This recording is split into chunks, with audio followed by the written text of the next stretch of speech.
In this episode of the How to Get on Reality TV podcast, we go back and dig a little deeper on a question from a previous episode about contacting casting directors or associates, or just start the episode.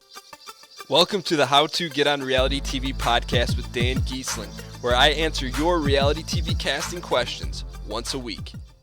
Hey everyone, and welcome to episode 33 of the How to Get on Reality TV podcast. Excited with another great question from one of the listeners this time around about should you contact a casting director that you may have an inside connection to. So it takes episode 15 a little bit deeper. I don't want to go ahead and spoil the fun and the question on that from Sean. But before we get into this episode, I want to let you guys know about a product that is on the website called the How to Get on Reality TV Video Bootcamp. It includes real-world breakdown examples where I break down some people that you've noticed from reality TV, their audition videos. I break down those. There are over 5 hours of video instructions taking you from point A to point B of creating your story and putting together the perfect audition video and story for your chances to get on reality TV. Puts you in the best possible position. If you want to check that out, check out the Video Bootcamp course. You can check it out by going to howtogetonrealitytv.net/video.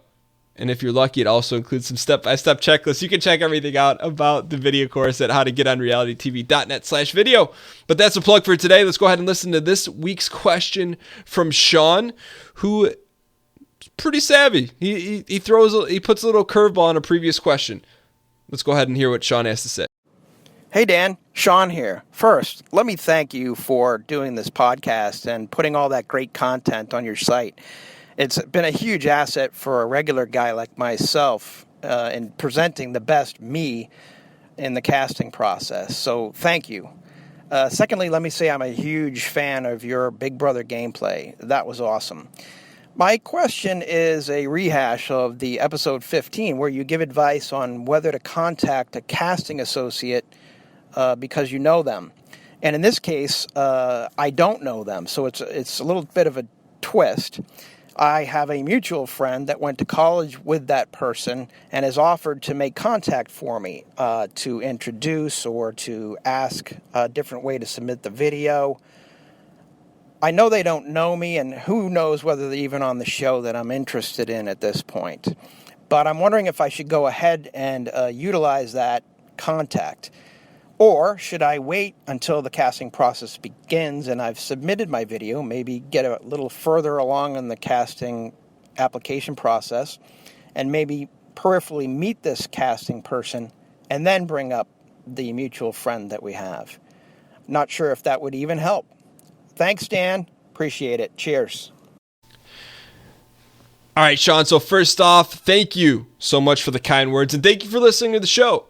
And also, thank you for, how about this is our first podcast episode throwback, and you called out the correct episode number 2. You're like, hey, this question's been asked before in episode 15, but not in this way. Hey, so daps to you, my friend, a fellow normal guy trying to get on reality TV. So thanks for that. So in episode 15, we covered should you contact the casting director?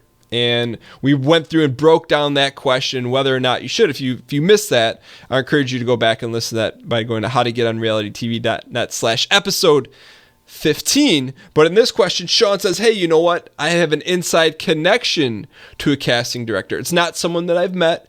I'm not some random off the street. I have a mutual friend. And that's interesting because that changes the answer, that changes the question. So my first question to you. So you have a friend who knows a casting person. Now the question is, what type of casting person is it? Is it the person in charge, aka the director, or is it an associate, someone who works for the director and funnels through all of the submissions and then brings the best to the casting director? So that matters. Which person are you talking about? Because it's gonna vary each way. So for example, if your friend knows the casting director, that's going to help you. Either way, it's going to help you. And here, it's not going to help you in an unfair advantage way. Let me explain to you. So in the event, and I'm jumping all over the place, but in the event that the person knows a casting director, all that's going to do for you is probably cut through a lot of the legwork. So bottom line, yeah, you may be able to skip a portion of it, or yeah, you may get a direct invite to semifinals or something of that nature. But bottom line, you're still going to have to deliver. You got to deliver the goods. It's not be like, hey, I know a casting director. They're going to put you on the show because you're a friend of that person. No, that's negligent from their job in terms of putting the best cast possible. They're not going to put you on the show because your friend has a connection. That's not what they're going to do. It may cut out some legwork, which let me circle that back around. The question is, okay, your mutual friend, how well do they know this person? I know you said they went to high school or school with them. So were they like in the same math class and one threw spitballs at another, or were they, sitting next to each other in math class, sharing answers and giving each other answers on the test, and were best friends, stood up in each other's wedding, that sort of thing? Don't do that. Don't give answers to the test. But you know what I'm saying? If it's just a random connection where they don't really know them, don't, because that's going to be weird. If they're really tight with them, then yeah, I would explore that. Now the reason is that, I jumped around a bit, but how does this help you? And I want to take a different look at that. Is that what will probably happen is you're still going to have to do an audition video or go to an open casting call, and that's what they're going to tell you. So if you have a connection and a person's actually close to them and you get in touch with them and they're going to give you some sort of benefit, the benefit is going to be, okay, send me directly your video. So you still have to create a video, but it's going to go right to the person that you know, and you may get some extra feedback from that person. So because they're a friend of a friend, they may give you some critique, or you may be able to ask for that and expect those results in return, versus like, hey, if you're just asking them and you don't really know them, they may or may not give it to you, but you can ask them for some critique on it. So that could be an added benefit.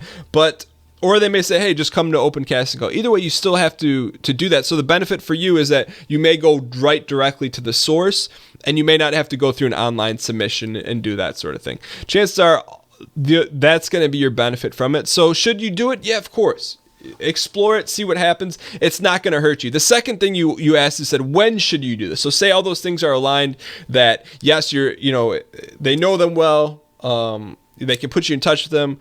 So when should you do that? You should do that not 9 months before casting opens, but I'd say a month or two, probably a month before the casting season opens. Now, let me tell you guys a quick story. So how casting works, and it's not directly tied to Sean's question, but for example, John Mish and his girlfriend, who were on the Survivor a season or two ago, I don't remember which one, initially they applied for Amazing Race. Okay, and I know this because I sat down with John when they got that far in Amazing Race and helped them and tried to had lunch with them, and I advised them like I would do someone that hires me to coach them. So I walked him through that. It didn't work out for Amazing Race, but what happened was that casting person, that whether it was Lynn or someone higher up in the Survivor casting, not Lynn. I messed that up. Someone higher up in the Amazing Race casting, Lynn probably sent something out, or that person knew Survivor was casting couples, and they said, hey, this wasn't a fit for Amazing Race, but they would be great for Survivor. So that connection there really helped John get on the show. And he had no influence on that connection. He didn't know the person. But bottom line is, those connections exist, and the more you put yourself out there, whether it be through connecting through a friend or a friend of a friend, it's going to help you. Now, did that guarantee that John and his girlfriend got on the show? No. What he guaranteed himself by getting on the show was he had a casting strategy in place. He delivered on that. He executed during the interviews. So the connection helped, but it wasn't enough to get him on the show. He had to do it. And that's the same thing for you, Sean. I know I'm rambling a little bit, but bottom line, yes, if it's a solid connection, do it, but just have realistic expectations about it. You're not going to get the red carpet rolled out for you. You may not have to you'll have to jump over one less hurdle, but you still have to do everything else. But a great question. You're not going to get hurt by it. Just use your gut as a gut decision as to whether or not to judge your friend's relationship with that casting associate. If it's kind of iffy, stay away. If they're tight, go for it. You have nothing to lose. But Sean, thank you so much for submitting your question. As a small thank you, we're going to send you a free digital copy of my book, How a Normal Guy Got Cast on Reality TV. And if you're listening to this and you're like, hey, you know what? I have a question I want to ask Dan. It could be an elaboration of a previous episode question like Sean did, but I don't know what to do, or I may be a little nervous. Number one, don't be nervous. It's just leaving a voicemail. Number two, you go to howtogetonrealitytv.net/ask, and you can leave the question, the voicemail question, on your tablet, on your iPhone, or on a browser. It's really easy. Go to howtogetonrealitytv.net/ask to have your question answered on the show, because you guys drive the show. People like Sean drive the show. And thank you guys, thank you, Sean, for submitting your question. And I loved how you gave a throwback to a specific episode. That's awesome. But yeah, man, hope that helps, and best of luck. All right, so that wraps up another episode of the How to Get on Reality TV podcast. Thank you guys for listening. It's awesome. I was thinking about it today. So essentially we started the new episodes around episode 15, and now we're on 33. So essentially we've more than doubled, 2.17x our previous episode, which is cool. And, I'm enjoying releasing these podcasts every Monday because of you guys, to hear Sean ask his question and know that, this hopefully helped him and steered him and pointed him in the right direction. And maybe it's the difference of, him getting further in casting, or maybe even getting on a show. I don't know. I don't know those things until I get the emails or tweets. I got a tweet from someone from, what's the show? The show, it was like Another World, a sci-fi show. I need to reach out to him. But it's cool. I got a tweet said, hey, thanks. It helped me get on this show.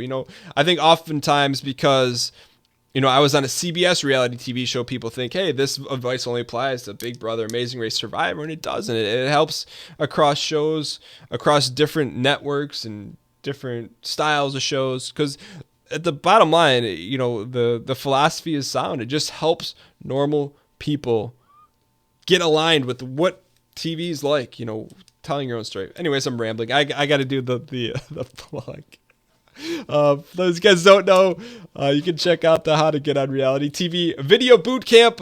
A lot of people have taken it. There's real world examples, a step-by-step checklist, and over 5 hours of video instruction for those of you guys that like to learn in a classroom setting with worksheets and checklists and making sure you're getting everything that you need to do, and you want me to walk you through. If you want to sit down in a classroom, and the title of the classroom is Reality TV Casting 101 and 201 and 202, and it's good. You'll like it. You can check it out by going to howtogetonrealitytv.net/video, and you can check it out there. Thank you guys so much for watching. I'll be back next Monday answering your questions, for those of you guys that leave the questions. So have a great week, and best of luck on your casting journey. Later, guys.